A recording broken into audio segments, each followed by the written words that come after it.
Chicken ঝাল ফ্রেজি বানানোর জন্য এখানে বোনলেস চিকেনের পিস নিয়ে নিয়েছি, ছোট ছোট করে স্লাইস করে কেটে নিয়েছি। লাল ক্যাপসিকাম, সবুজ ক্যাপসিকাম আর পেঁয়াজ নিয়ে নিয়েছি। একটা হাঁসের ডিম। প্রথমে বোনলেস চিকেনের পিসগুলো একটু আদা রসুন বাটা, আদা রসুন একসাথে বেটে নিয়ে সেটা এখানে 2 চামচ মতো দিয়ে খুব ভালোভাবে মাখিয়ে নেব। লবণ দিয়ে দিচ্ছি স্বাদ মতো, আন্দাজ মতো হলুদ দিয়ে দিচ্ছি। এখন দিয়ে দিচ্ছি হাঁসের ডিমটা। এখানে আমি হাঁস ডিম ব্যবহার করেছি, তোমরা চাইলে পোলট্রি ডিমও ইউজ করতে পারো। হাত দিয়ে খুব ভালোভাবে চিকেনের পিসগুলো মেখে নিলাম। এতে করে ডিমটা ভালোভাবে ফেটানোও হয়ে গেল এবং বোনলেস পিসগুলোর গায়ে মাখানোও হয়ে গেল। আর বন্ধুরা, আমি যেভাবে ঝাল ফ্রেজি বানাচ্ছি তোমরাও এইভাবে বানিয়ে দেখো, স্বাদ একটু অন্যরকমই হবে আর খুব খেতে ভালোও লাগবে। এখন এর মধ্যে দিয়ে দিচ্ছি 4 চামচ মতো ময়দা।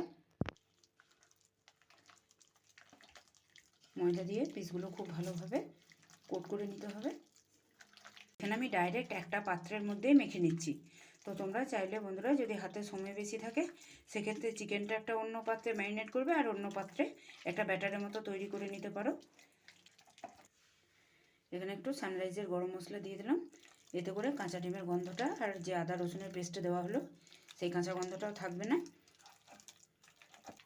আর এখানে বন্ধুরা, আগে থেকেই গ্যাস জেলে আমি কড়াই বসিয়ে দিয়েছি আর এইটা আমি সাদা তেলে ফ্রাই করব, তাই সাদা তেলটাও আমি গরম হতে বসিয়ে দিয়েছি।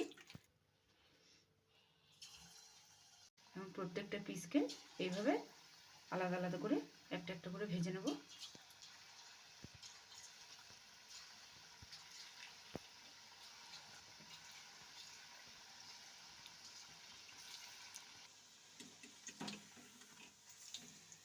কম আঁচে খুব ভালোভাবে ভেজে নিতে হবে।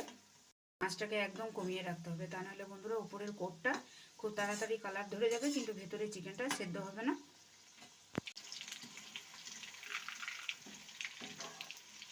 প্রায় ভাজা হয়ে গেছে, এগুলো এবারে ছেঁকে তুলে নেব।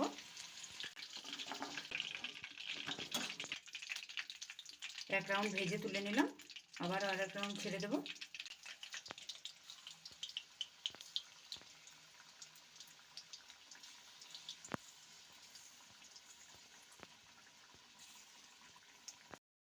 সমস্ত চিকেনগুলো আমি ফ্রাই করে তুলে নিয়েছি। এখন দিয়ে দিচ্ছি ওই তেলের মধ্যে পেঁয়াজগুলো, লাল ক্যাপসিকাম ফ্রাই করে তুলে নেব।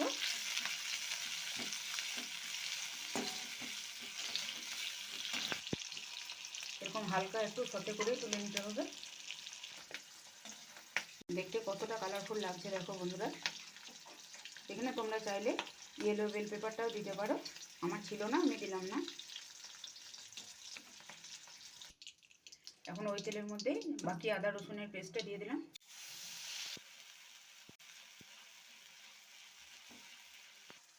এখন দিয়ে দিচ্ছি সামান্য একটু লবণ, হলুদ। পেস্টটা খুব ভালোভাবে কষিয়ে নেওয়ার পর এর মধ্যে দিয়ে দিচ্ছি কাশ্মীরি লাল লঙ্কার গুঁড়ো। ঝালের জন্য সামান্য একটু ঝাল লঙ্কার গুঁড়োও দিয়ে দিলাম। খুব ভালোভাবে মশলাটা ফ্রাই হয়ে গেছে। এখন দিয়ে দেবো সামান্য একটু জল।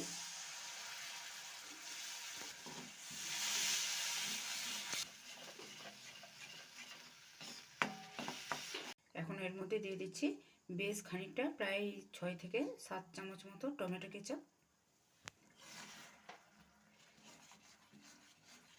খুব ভালোভাবে গ্রেভিটার সাথে একটু নেড়ে নেব। গ্রেভিটা উঠে উঠেছে, এখন ওর মধ্যে দিয়ে দেবো ভেজে রাখা চিকেনের পিসগুলো।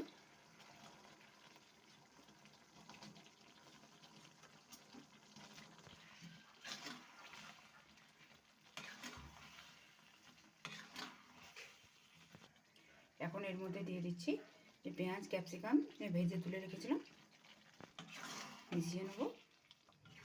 আমার আজকের ঝাল ফ্রেজি রেসিপি তোমাদের কেমন লাগলো কমেন্ট করতে ভুলো না। রেসিপিটা কোথাও বুঝতে অসুবিধা হলে সেটাও কমেন্ট করতে ভুলো না। আর বন্ধুরা, ঝাল ফ্রেজি তো অনেকে অনেক রকমভাবে বানিয়ে থাকে। ম্যাক্সিমাম বোনলেস চিকেনটা ডাইরেক্ট কড়াইয়ের মধ্যে কষিয়েই করে অনেকে। তো আমি এরকমভাবে কোট করে কেন করলাম, এতে করে চিকেনের পিসগুলো ঘেটে যাবে না আর এটা সার্ভ করতেও সুবিধা হবে। এখন এটা আমি 5 মিনিট মতো কম আঁচে বসিয়ে রাখবো। 5 মিনিট পর ঢাকাটা খুলে নিয়ে একটু ধনেপাতার কুচনো ছড়িয়ে দিলাম। রেসিপি একদম রেডি হয়ে গেছে। আমি এটা সার্ভ করে নিয়ে ফিরে আসছি। আজকের রেসিপি কেমন লাগলো বন্ধুরা? তো আজকে এই পর্যন্তই। ফিরে আসছি আবার অন্য কোনো দিন অন্য কোনো জিভে জল আনা রেসিপি নিয়ে। ততক্ষণের জন্য সবাই সুস্থ থেকো, ভালো থেকো, টাটা।